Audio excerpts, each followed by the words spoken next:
Breaking down games across the country as we do here each and every week with Steve Merrill from Wager Talk.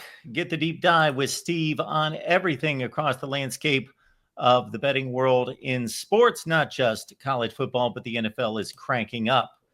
Steve, appreciate you being here as always. Probably the biggest game of the week is an easy one to pinpoint because it's a sparse week here in week 2.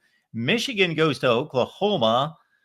Freshman quarterback Bryce Underwood looking impressive in his debut against New Mexico, but a stiffer test here, not just athletically, but against Brent Venables, one of the great defensive minds in college football. Oklahoma, a 5-point favorite at home. Yeah, big step up here for a freshman quarterback now in a hostile road environment. And last week was just an incredible week 1. We had 3 top 10 matchups, but what the schedule makers giveth, they taketh here in week 2 because we only have one top 25 matchup on the board. In fact, if you dig deeper, Mark, Illinois against Duke, Duke's 40th. If you look at the additional votes, they're getting like 4 votes in the AP. They'd be 40th. That's the only other top 40 matchup. So this is the best game on the board without a doubt, the only top 25 game this week. And it's number 15, Michigan, at number 18, Oklahoma. Yet the Sooners are a 5-point favorite, and I have them higher in my power ratings as well. So I think the wrong team is the higher favorite, if you will, in this game.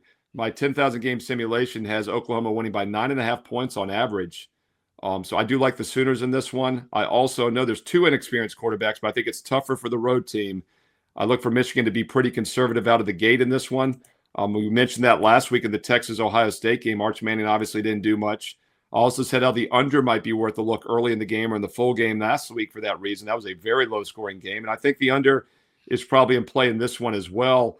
Not a lot of value left, though, as it opened 47.5. It's now down to 45, which is a key number. But I do like Oklahoma -5. I'd also lean under 45. And, of course, if I like Oklahoma in the under, that would mean I like the Michigan team total under. And right now I'm seeing a team total of around 21.5, which is a very intriguing number because 21 is such a key number. So I do think Michigan under the 21.5 makes some sense as a team total, especially with a young freshman quarterback making his first road start in the hostile environment. Steve here for what is now a 7th season with the voice of college football, but over 30 years in the industry. You can catch all of his work at wagertalk.com. And, of course, the Under the Radar selection exclusive to us at the Voice of College Football. You can catch that as a Patreon member at the Voice of College Football or over on the main channel. Thanks for being here, Steve. Thanks, Mark.